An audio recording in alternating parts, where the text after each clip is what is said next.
السلام عليكم ورحمة الله وبركاته.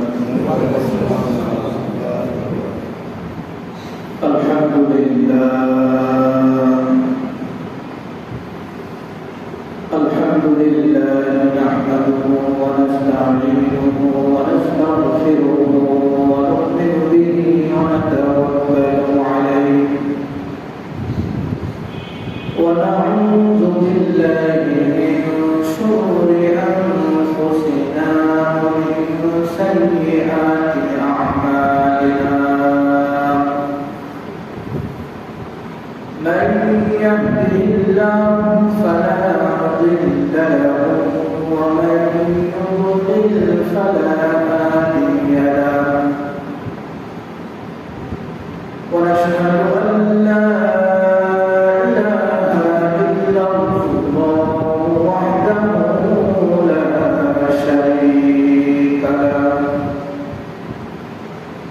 ونشهد أن سيدنا ومولانا محمدا عبده ورسوله الذي أرسله بالحق بشيرا ونذيرا وداعيا إلى الله بإذنه وسراجا وقمرا منيرا.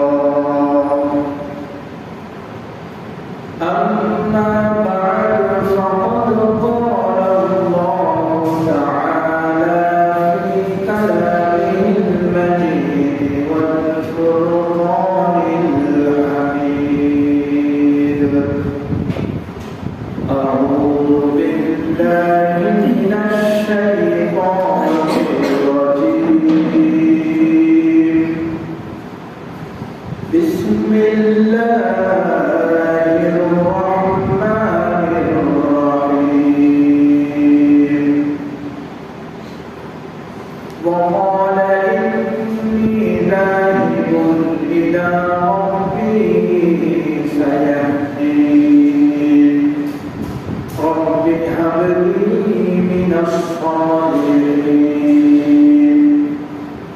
فبشرناه بغلام حليم. فلما بلغ معه السعي قال يا بني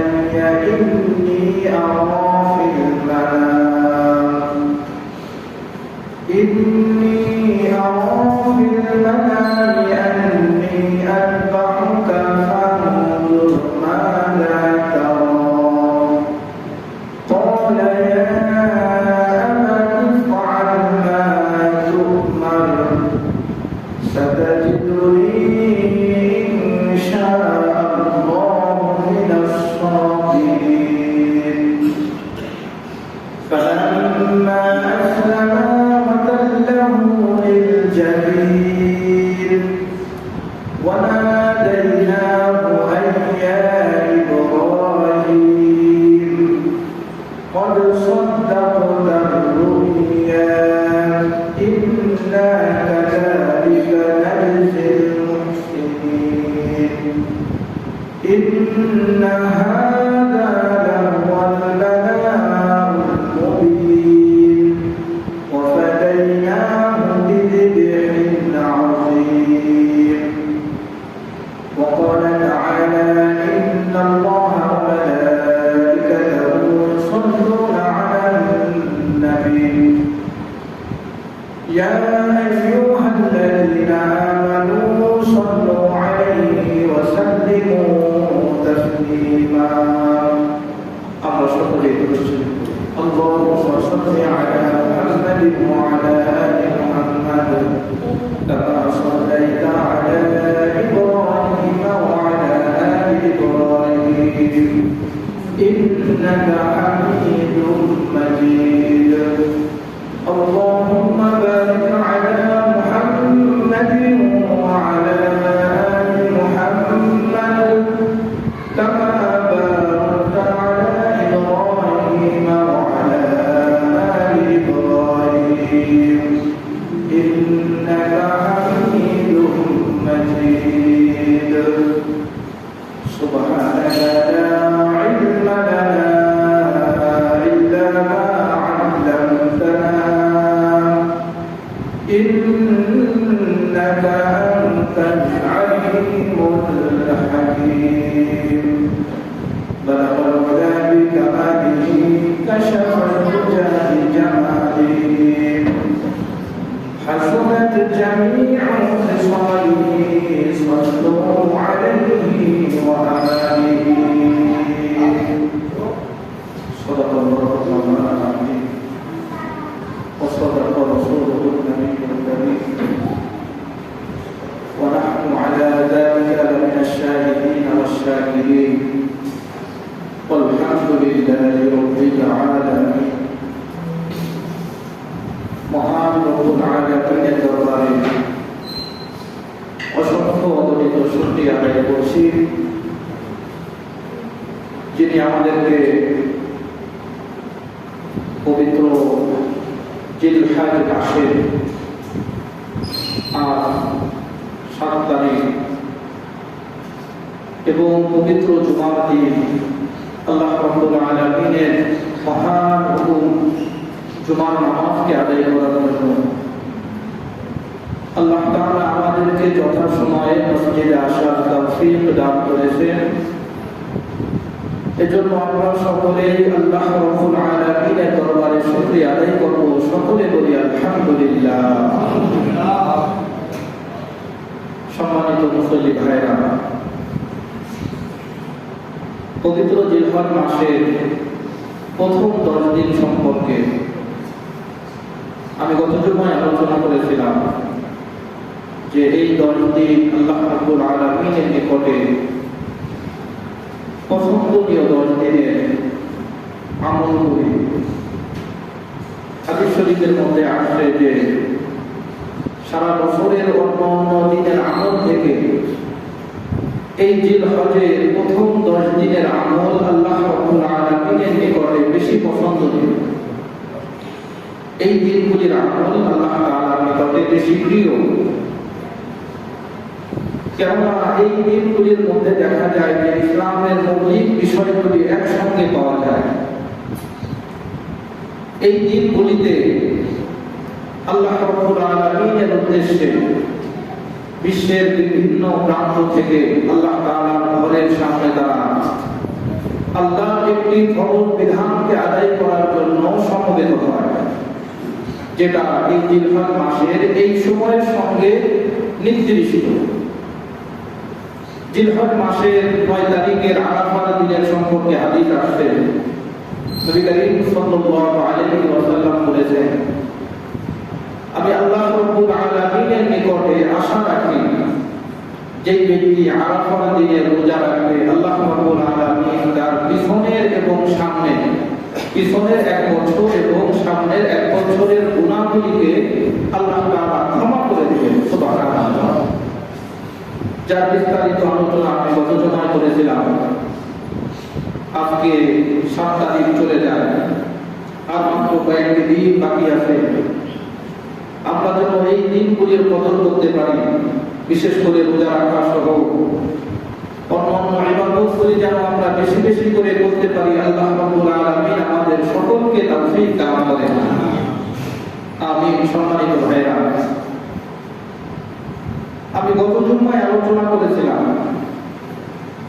আল্লাহ রাব্বুল আলামিনের একজন প্রিয় পয়গম্বর হযরত ইব্রাহিম খলিলুল্লাহ, যাকে আল্লাহ রাব্বুল আলামিন আল্লাহ তাআলার খলিল বলে ঘোষণা করেছেন।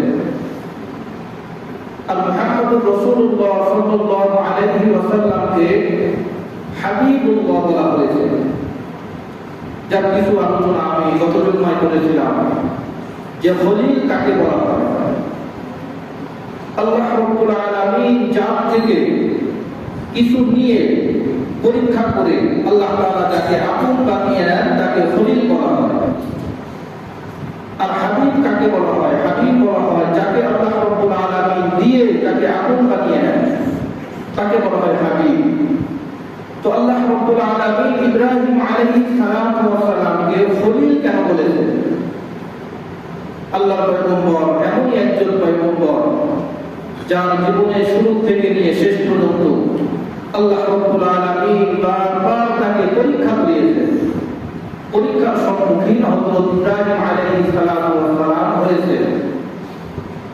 আল্লাহ রাব্বুল আলামিন নিজেই ঘোষণা করেছেন যে আমার পয়গম্বরকে আমি যখনই যেই পরীক্ষা করেছি, আমার এই খলিল তখনই সে ওই পরীক্ষায় পরিপূর্ণভাবে সে সফলতা অর্জন করেছে। দেখবেন যে আল্লাহ রাব্বুল আলামিন তার যেই বান্দার দ্বারা যত পরীক্ষা করা বা মুমিন যেই বান্দাকে আল্লাহ রাব্বুল আলামিন যত বেশি বিপদে মুসিবতের মধ্যে ফেলে, আর ওই বান্দা যদি সদা সর্বদা আল্লাহ রাব্বুল আলামিনের উপর সে ধৈর্য ধারণ করতে পারে, আল্লাহ রাব্বুল আলামিন ওই বান্দার দ্বারা দ্বীনের অনেক খেদমত নিয়ে থাকেন। যেই বান্দা বিপদে মুসিবতে সবসময় আল্লাহ রাব্বুল আলামিনের উপর ভরসা করে, আল্লাহ রাব্বুল আলামিনের উপর ধৈর্য ধারণ করে থাকে, ওই বান্দাকে আল্লাহ তাআলা দুনিয়াতে সম্মানিত বানান এবং আখিরাতেও আল্লাহ তাআলা তাকে সম্মানিত বানান। এই ধৈর্য ধারণ করার কারণে, পরীক্ষায় পাস করার কারণে আল্লাহ রাব্বুল আলামিন তার দ্বারা দ্বীনের অনেক খেদমত আল্লাহ তাআলা নিয়ে থাকেন। যেমনি ভাবে দেখেন ইব্রাহিম আলাইহিস সালাতু ওয়াস সালামকে আল্লাহ তাআলা যতগুলি পরীক্ষা করিয়েছে, প্রত্যেকটা পরীক্ষায় দেখবেন যে অধিকাংশ পরীক্ষাগুলি আল্লাহ রাব্বুল আলামিন কুরআনে কারীমের মধ্যে আল্লাহ তাআলা উল্লেখ করেছেন। এবং আমাদের সামনে যে ইবাদত, এই হজের যে ইবাদত, এই ইবাদতগুলির মধ্যে অনেক ইবাদত রয়েছে যে ইবাদতগুলি হযরত ইব্রাহিম, হযরত ইসমাঈল আলাইহিস সালাতু ওয়াস সালামের সঙ্গে সম্পৃক্ত। এই কাজগুলি, এই আমলগুলি আল্লাহ রাব্বুল আলামিনের নিকটে এত বেশি পছন্দনীয় হয়েছে, আল্লাহ তাআলা এই আমলগুলিকে এত বেশি পছন্দ করেছেন যে কিয়ামত পর্যন্ত সমস্ত উম্মতের জন্য আল্লাহ রাব্বুল আলামিন এটি ইবাদত হিসেবে গণ্য করে দিয়েছেন। ইব্রাহিম আলাইহিস সালাতু ওয়াস সালাম এভাবে আল্লাহ রাব্বুল আলামিন যখন তাকে বারবার পরীক্ষা করে, সর্বশেষ আমি আলোচনা করেছিলাম যে ইব্রাহিম আলাইহিস সালাতু ওয়াস সালামকে আল্লাহ রাব্বুল আলামিন তাকে অগ্নিকুণ্ড থেকে নাজাত দান করেন। জালেম বাদশা নমরুদ তাকে অগ্নিকুণ্ডের মধ্যে নিক্ষেপ করে। নিক্ষেপ করার পরে আল্লাহ রাব্বুল আলামিন তাকে আগুন থেকে হেফাজত করেন। ইবাদত করার পরে সর্বশেষ হযরত ইব্রাহিম আলাইহিস সালাতু ওয়াস সালাম ওই জায়গা থেকে তিনি হিজরত করেন। হযরত ইব্রাহিম আলাইহিস সালাতু ওয়াস সালাম বললেন, ওয়াকালা ইন্নী যাহিবুন ইলা রাব্বি সায়াহদিন, আমি আমার প্রতিপালকের দিকে চললাম। ইন্নী রাব্বি সায়াহদিন, আমার রব আমাকে সঠিক পথ দেখাবে।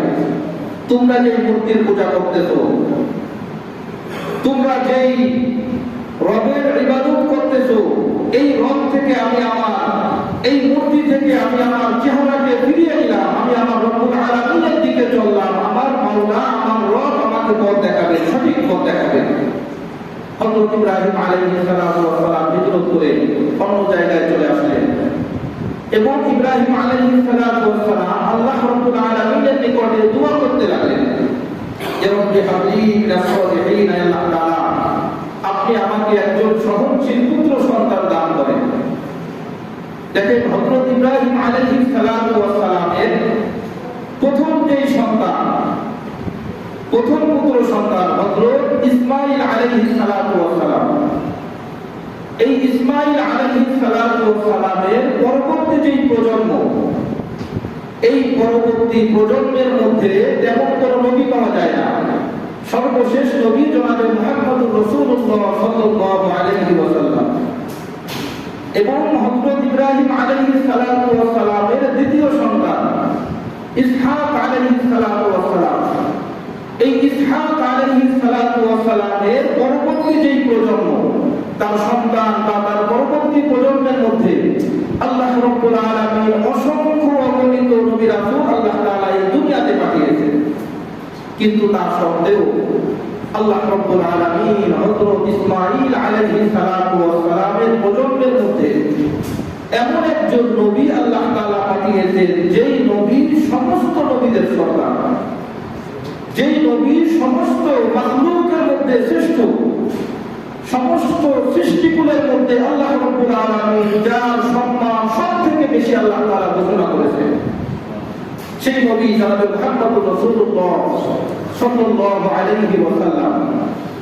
দেখেন এর মধ্যে হিকমত রয়েছে যে আল্লাহ রাব্বুল আলামিন যখন হযরত ইব্রাহিম আলাইহিস সালাতু ওয়াস সালামকে পুত্র সন্তানের সুসংবাদ দিলেন, আল্লাহ তাআলা নিকটে সে দোয়া করতেছিলেন যে আল্লাহ তাআলা আমাকে একজন পুত্র সন্তান দান করুন। আল্লাহ তাআলা বললেন ফাবাশশারনাহু বিগুলামিন হালিম, আমি তোমাকে একজন সহনশীল পুত্র সন্তান দানের সুসংবাদ দিলাম। যখন এই সন্তান দুনিয়াতে আসলো, আবার আল্লাহ রাব্বুল আলামিনের পরীক্ষা শুরু হয়ে গেল। দুনিয়াতে যখন আসলো তখন আল্লাহ রাব্বুল আলামিন হুকুম করলেন যে ইব্রাহিম, তুমি তোমার সন্তান ইসমাঈল আলাইহিস সালাতু ওয়াস সালামকে তুমি তোমার নিকটে রাখতে পারবে না, তুমি তাকে অমুক জায়গায় রেখে আসো, যেই জায়গায় আল্লাহ রাব্বুল আলামিনের ঘর অবস্থিত। মক্কা শরীফের কাবা শরীফের নিকটে আল্লাহ রাব্বুল আলামিন হযরত ইসমাঈল আলাইহিস সালাতু ওয়াস সালামকে রেখে আসার নির্দেশ দিলেন। তখন তো আর কাবা শরীফ বর্তমান যেমন তেমন ছিল না, জনমানবহীন মরুভূমি জঙ্গল ছিল ওই জায়গাটা। আল্লাহ রাব্বুল আলামিনের হুকুম পাওয়ার সঙ্গে সঙ্গে হযরত ইব্রাহিম আলাইহিস সালাতু ওয়াস সালাম তার স্ত্রী এবং তার সন্তান ইসমাঈল আলাইহিস সালাতু ওয়াস সালামকে সঙ্গে নিয়ে বের হয়ে গেলেন এবং বর্তমান যে জায়গায় কাবা ঘর অবস্থিত ওই পাশেই হযরত ইসমাঈল আলাইহিস সালাতু ওয়াস সালামকে রেখে আসলেন। দেখেন বিষয়টা কেমন, যে আল্লাহ রাব্বুল আলামিনের নিকটে তিনি দোয়া করতেছিলেন যে তিনি তার জীবনের বার্ধক্য পর্যন্ত নিঃসন্তান ছিলেন। বয়সের শেষের দিকে যখন দোয়া করে একটি সন্তান আল্লাহ তাআলা তাকে দিলেন, তখনই আবার আল্লাহ রাব্বুল আলামিন হুকুম করলেন তুমি তোমার সন্তানকে এখানে রাখতে পারবে না, তুমি যাও, তুমি তোমার সন্তানকে অমুক জায়গায় রেখে আসো। কেমন পরীক্ষা! এখানে আল্লাহ রাব্বুল আলামিনের একটা বড় হিকমত আছে। হিকমতটা কি? সেটা হলো, দেখেন যে আল্লাহ রাব্বুল আলামিন তার এই বান্দার দ্বারা, এই খলিলের দ্বারা আল্লাহ রাব্বুল আলামিন তার ঘর বাইতুল্লাহ শরীফ আবার পুনর্নির্মাণ করবেন।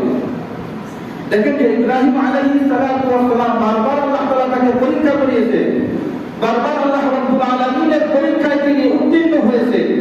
আল্লাহ রাব্বুল আলামিন তার দ্বারা যে একটি বড় খিদমত দিবেন, যে ঘরটা নূহ আলাইহিস সালাতু ওয়াস সালামের বন্যার সময় ধসে গিয়েছিল, যে ঘরটা নূহ আলাইহিস সালাতু ওয়াস সালামের সময় সবকিছু ধ্বংস হয়ে গিয়েছিল, আল্লাহর ঘর যে বন্যার সময় ধসে গিয়েছিল, এই ঘরটাকে ইব্রাহিম এবং ইসমাঈল আলাইহিস সালাতু ওয়াস সালামের মাধ্যমে আবার পুনর্নির্মাণ করবে, আবার এই জায়গাটাকে আল্লাহ রাব্বুল আলামিন আবার করবে। এইজন্য আল্লাহ তাআলা হযরত ইসমাঈল আলাইহিস সালাতু ওয়াস সালামকে ওই জায়গায় রেখে আসার হুকুম আল্লাহ তাআলা করেছিলেন। এটা আল্লাহ রাব্বুল আলামিনের একটা হিকমত।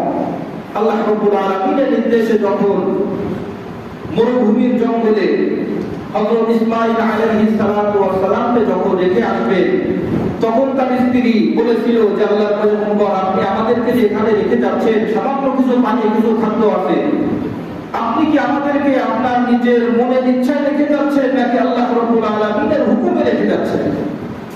তখন হযরত ইব্রাহিম আলাইহিস সালাতু ওয়াস সালাম বলেছিলেন যে শোনো, আমি আমার নিজের মনের ইচ্ছায় এখানে তোমাদেরকে রেখে যাচ্ছি না, বরং আল্লাহ রাব্বুল আলামিন আমাকে তোমাদেরকে এখানে রেখে যাওয়ার হুকুম করেছেন, বিধায় আমি আল্লাহ তাআলার হুকুম পালনার্থে তোমাদেরকে রেখে যাচ্ছি।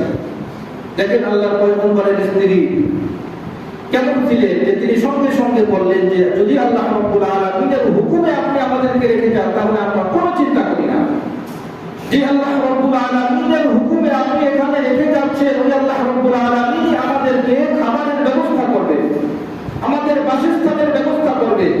হযরত ইব্রাহিম আলাইহিস সালাতু ওয়াস সালাম আল্লাহ রাব্বুল আলামিনের নিকটে দোয়া করলেন যে আল্লাহ তাআলা, আমার পরিবারকে, আমার এক সন্তানকে এখানে রেখে যাচ্ছি, হে রব্বুল আলামিন আপনি তাদের ব্যবস্থা, খাবারের ব্যবস্থা করেন, আপনি তাদের এমন ব্যবস্থা করেন যে ফল ফুল দ্বারা তারা যেন খাদ্য পায়, উত্তম রিজিক তারা যেন পায়। আল্লাহ তাআলা আপনি আমার এই সন্তানকে পরিবারকে সেই ব্যবস্থা করে।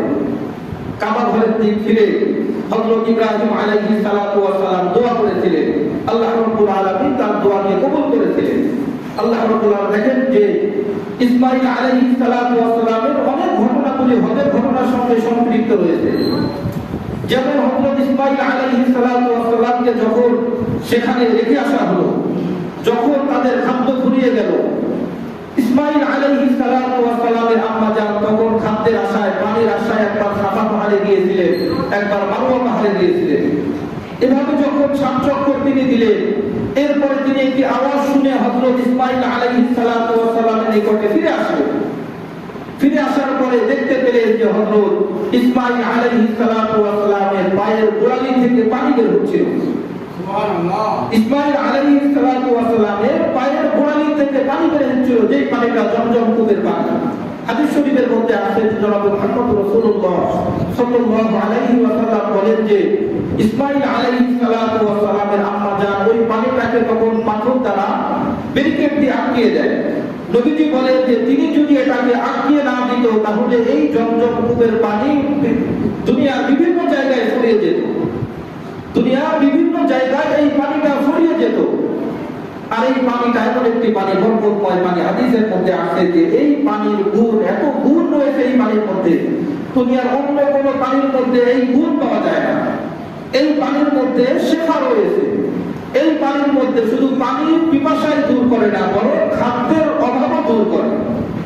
অনেক গুণ দ্বারা পরিপূর্ণ এই পানি আল্লাহ রাব্বুল আলামিন হযরত ইসমাঈল আলাইহিস সালাতু ওয়াস সালামকে আল্লাহ তাআলা দান করলেন। দেখেন হজের সময় হাজী সাহেবরা যখন যায় তখন তারা সাফা মারওয়া সাই করে। হযরত ইব্রাহিম আলাইহিস সালাতু ওয়াস সালামের স্ত্রী ইসমাঈল আলাইহিস সালাতু ওয়াস সালামের যে ঘটনা, তার ঘটনা, এই ঘটনাকে আল্লাহ রাব্বুল আলামিন এত বেশি আল্লাহ তাআলা কবুল করেছেন, পছন্দনীয় হয়েছে যে হাজী সাহেবদের জন্য আল্লাহ তাআলা এটাকে ওয়াজিব করে দিয়েছেন। জমজম কূপের পানি, বরকতময় পানি, এই পানি পান করার পরে আল্লাহ রাব্বুল আলামিনের নিকটে দোয়া করলে আল্লাহ তাআলা তার এই দোয়াকে কবুল করে নেন। যত ঘটনা রয়েছে দেখবেন যে হযরত ইব্রাহিম আলাইহিস সালাতু ওয়াস সালামের জীবনের সঙ্গে এই ঘটনাগুলিকে আল্লাহ তাআলা উম্মতের জন্য শিক্ষা হিসেবে আল্লাহ তাআলা উল্লেখ করেছেন। কিতাবের মধ্যে পাওয়া যায় যে আল্লাহর পয়গম্বর হযরত ইব্রাহিম আলাইহিস সালাতু ওয়াস সালাম চলে গেলেন। যাওয়ার পরে বছরে তিনি একবার এসে তার সন্তান এবং তার স্ত্রীকে দেখে যেতেন। যখন ইসমাঈল আলাইহিস সালাতু ওয়াস সালাম একটু বড় হলো, তখন আল্লাহ রাব্বুল আলামিন কাবা ঘরকে আল্লাহ তাআলা দেখিয়ে দিলেন। কাবা ঘরের যে জায়গাটা, এই জায়গাটা আল্লাহ রাব্বুল আলামিন হযরত ইব্রাহিম আলাইহিস সালাতু ওয়াস সালামকে দেখিয়ে দিলেন। হযরত ইব্রাহিম আলাইহিস সালাতু ওয়াস সালাম এবং তার সন্তান হযরত ইসমাঈল আলাইহিস সালাতু ওয়াস সালাম দুইজনে মিলে আল্লাহ রাব্বুল আলামিনের এই কাবা ঘর পুনর্নির্মাণ করলেন। দেখবেন যে এই কাবা ঘর নির্মাণ করার সময় অনেক নিদর্শন রয়েছে। হযরত ইব্রাহিম আলাইহিস সালাতু ওয়াস সালাম তিনি উপরে উঠবেন কিভাবে, একটি পাথরের উপর তিনি পা রেখে আল্লাহ রাব্বুল আলামিনের কুদরতের মাধ্যমে ওই পাথরটি অটোমেটিক যখন উপর উঠার দরকার উপরে উঠে যেত, যখনই নিচে নামার দরকার তখন ওই পাথরটি নিচে নেমে যেত, যাকে মাকাম ইব্রাহিম বলা হয়। সেই মাকাম ইব্রাহিমটা এখনো আল্লাহর ঘরের পাশে সেটা অবস্থান রয়েছে, সেটা এখনো সেখানে হাজী সাহেবরা যারা যায় তারা সেটাকে দেখতে পায়। এভাবে আল্লাহ রাব্বুল আলামিন তার ঘরকে পুনর্নির্মাণ করলেন।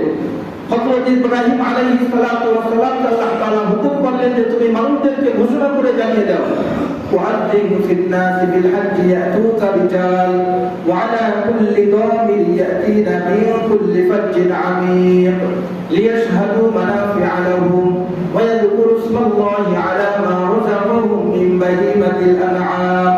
আল্লাহ রাব্বুল আলামিন বললেন, ও আমার পয়গম্বর, আপনি মানুষদের নিকটে ঘোষণা করে দেন হজের জন্য, মানুষেরা যেন এখানে আসে আমার ঘরের হজের জন্য, তারা যেন এখানে এসে তাওয়াফ করে, তারা যেন রুকু করে, তারা যেন সিজদা করে, তারা যেন আল্লাহ রাব্বুল আলামিনের এই বিধানকে তারা যেন বাস্তবায়ন করে।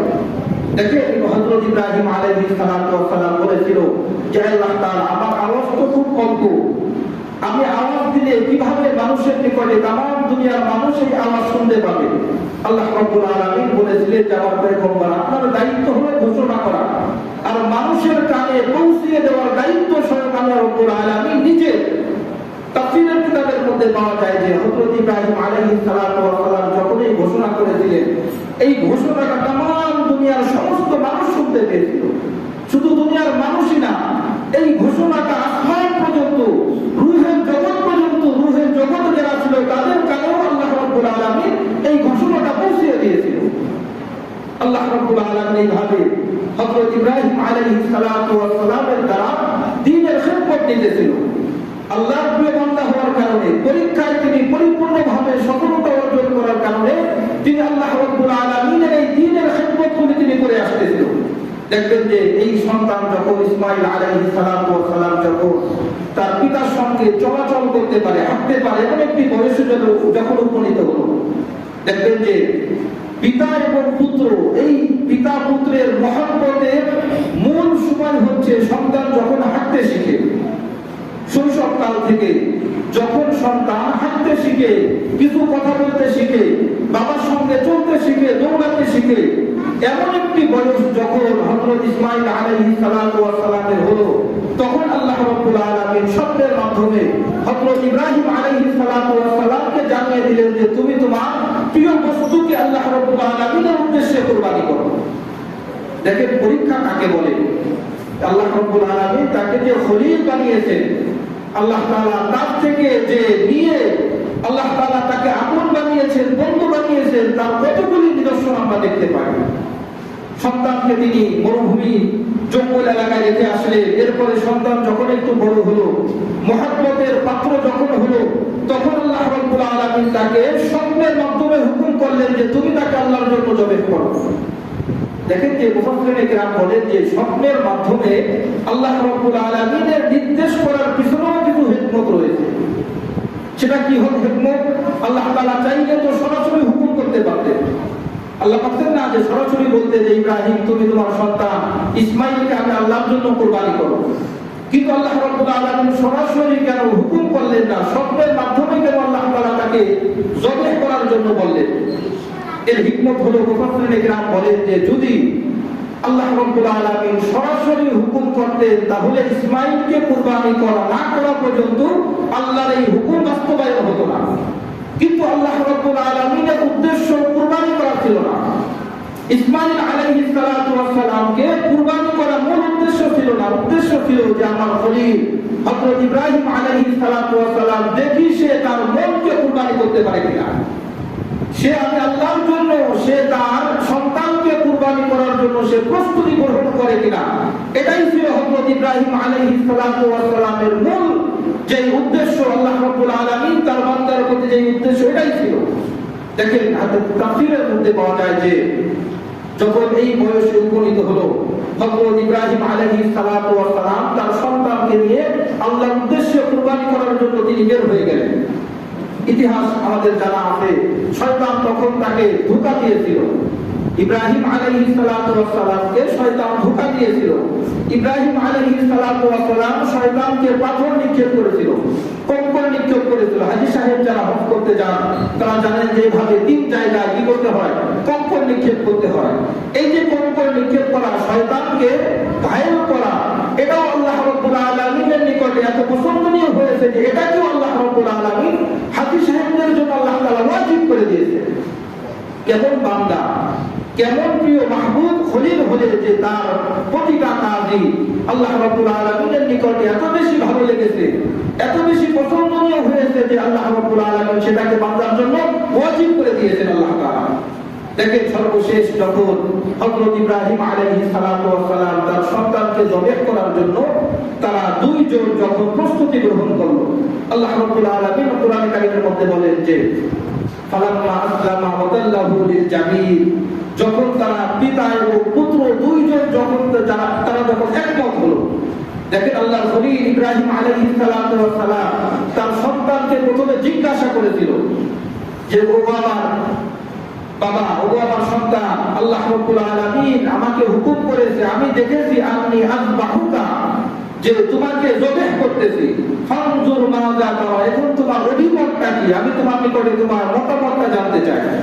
আল্লাহর পয়গম্বর তিনি তার সন্তানের প্রতি জুলুম করতে পারেন না, যদিও তিনি তার আল্লাহর হুকুমের বাস্তবায়ন করে করেই দেখাবেন, কিন্তু তারপরেও তিনি তার সন্তানের মতামত চাচ্ছেন যে ওগো আমার আব্বা, ওগো আমার সন্তান, কলিজার টুকরা, আমি রব্বুল আলামিন আমাকে হুকুম করেছেন, আমার রব আমাকে হুকুম করেছেন যে তোমাকে যেন জবেহ করি, এখন তোমার মতামতটা আমি নিতে চাই। দেখেন আল্লাহর খলিল যেমন ছিল তার সন্তানও তেমন ছিল।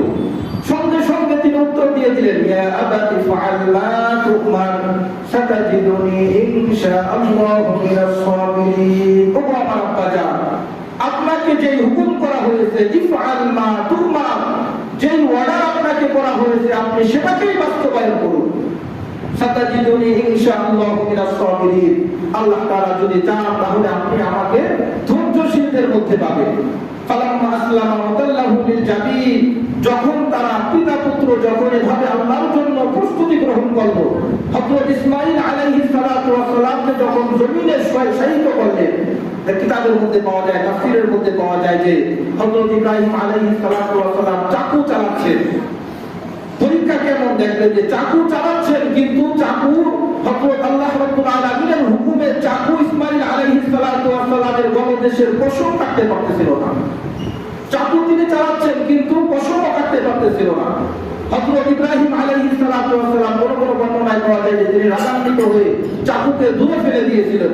যেখানে ফেলে দিয়েছিল ওই জায়গা পাথর কেটে গিয়েছিল, কিন্তু হযরত ইসমাঈল আলাইহিস সালাতু ওয়াস সালামের গলদেশের একটি পশমও স্পর্শ করতে পারেনি।